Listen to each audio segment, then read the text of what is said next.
Saudara dan saudari terkasih, Injil kita pada hari ini diambil dari Injil Lukas bab 11 ayat 29 sampai 32. Sekali peristiwa Yesus berbicara kepada orang banyak yang mengerumuni dia. Angkatan ini adalah angkatan yang jahat. Mereka menuntut suatu tanda, tetapi mereka tidak akan diberi tanda selain tanda Nabi Yunus. Sebab sebagaimana Yunus menjadi tanda bagi orang-orang Niniwe, demikian pula lah Anak Manusia akan menjadi tanda bagi angkatan ini. Pada waktu penghakiman Ratu dari Selatan akan bangkit bersama orang dari angkatan ini dan akan menghukum mereka. Sebab Ratu ini datang dari ujung bumi untuk mendengarkan hikmat Salomo, dan sungguh yang ada di sini lebih daripada Salomo. Pada waktu penghakiman orang-orang Niniwe akan bangkit bersama angkatan ini dan mereka akan menghukumnya. Sebab orang-orang Niniwe itu bertobat waktu mereka mendengarkan pemberitaan Yunus, dan sungguh yang ada di sini lebih daripada Yunus. Demikianlah sabda Tuhan, terpujilah Kristus.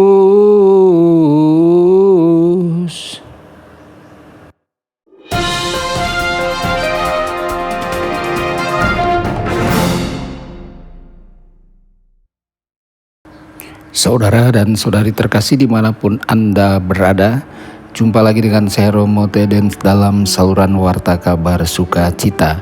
Semoga Anda semua dimanapun berada senantiasa dalam keadaan sehat dan bahagia.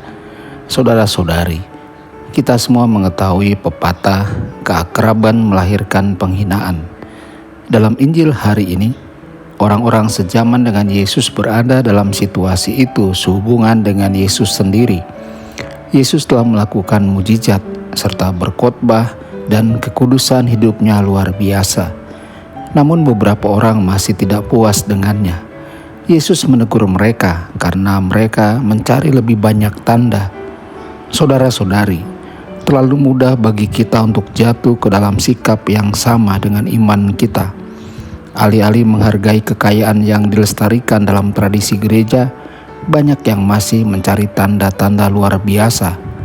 Sabda bahagia atau kisah Injil tentang Yesus yang membangkitkan orang dari kematian mungkin tampak membosankan, tetapi wahyu pribadi dan kemungkinan penampakan menangkap imajinasi kita. Saudara-saudari, Prapaskah adalah saat yang tepat untuk kembali ke dasar iman kita dan bertemu kembali dengan Tuhan kita dalam kitab suci dan Ekaristi Kudus seolah-olah untuk pertama kalinya. Tanda Yunus adalah sebuah tanda bagi kita. Terlepas dari nadanya yang keras dalam Injil, Yesus berjanji untuk memberi mereka sebuah tanda, yakni tanda Yunus.